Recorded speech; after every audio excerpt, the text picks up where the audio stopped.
Hi, I'm Jeff Nimoy, the Cooking Caveman. No, not this type of caveman, but this type of caveman. A man who cooks with ingredients only available to the caveman. My motto, if you can eat it raw, you can cook with it. So let me show you some of the healthier things I cook with to replace some of the unhealthier things you cook with. Today we're going to bake our own bread using almond butter. That's crazy. Most people use wheat flour to bake bread. Most bakeries use it. I don't know if many of you know this, but you cannot eat wheat raw.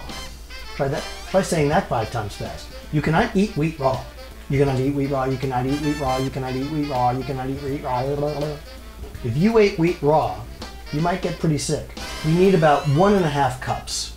I'm just going to eyeball it here because I'm crazy that way. To this, we're going to add 5 eggs.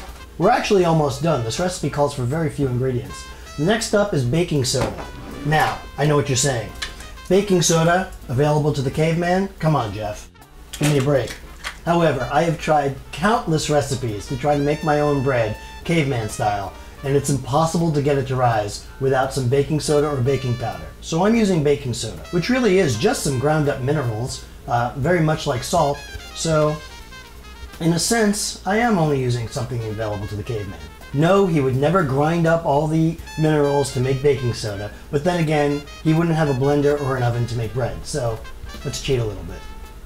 We need 3/4 of a teaspoon. I use about 1.5 tablespoons of lemon juice. Lemon juice combined with the baking soda, an acid and the baking soda will release carbon dioxide, and that will give the rise of the almond butter bread in 3D and IMAX coming this fall. Let's line a loaf pan with some parchment paper.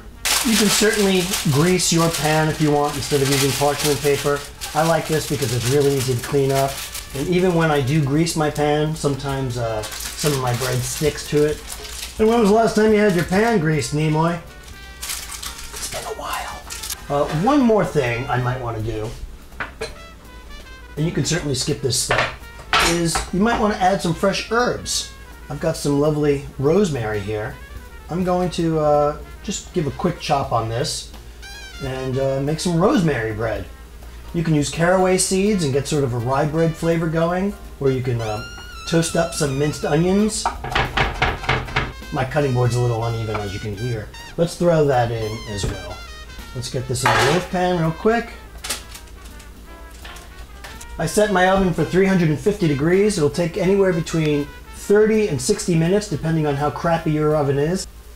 Okay, let's see how our bread is doing. Look at that nice rise. You see that? Oh, that's gorgeous. It smells so wonderful, full of rosemary.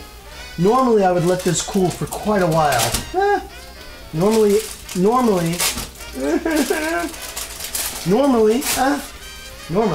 I would let this cool for quite a while before cutting into it, but I mean, you're here.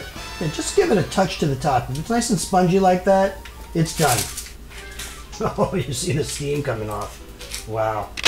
Look at that. Isn't that great? Looks just like bread. Wow, that is so hot. It smells amazing. Ah, hot. I made a little egg salad earlier with some fresh herbs, some cilantro, a little of my homemade mayonnaise, which you can see the video for on the Cooking Caveman channel, a little minced onion, some other spices. If I had the time right now, I would toast this, but I'm too impatient.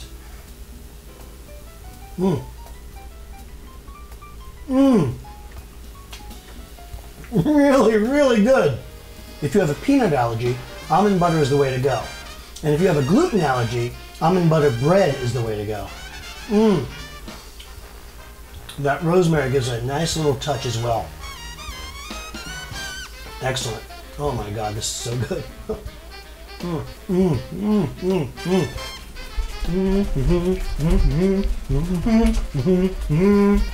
Caveman like. Ugga friggin' bugga. Ugga bugga! For more recipes and information on the Caveman Diet, please visit cookingcaveman.com.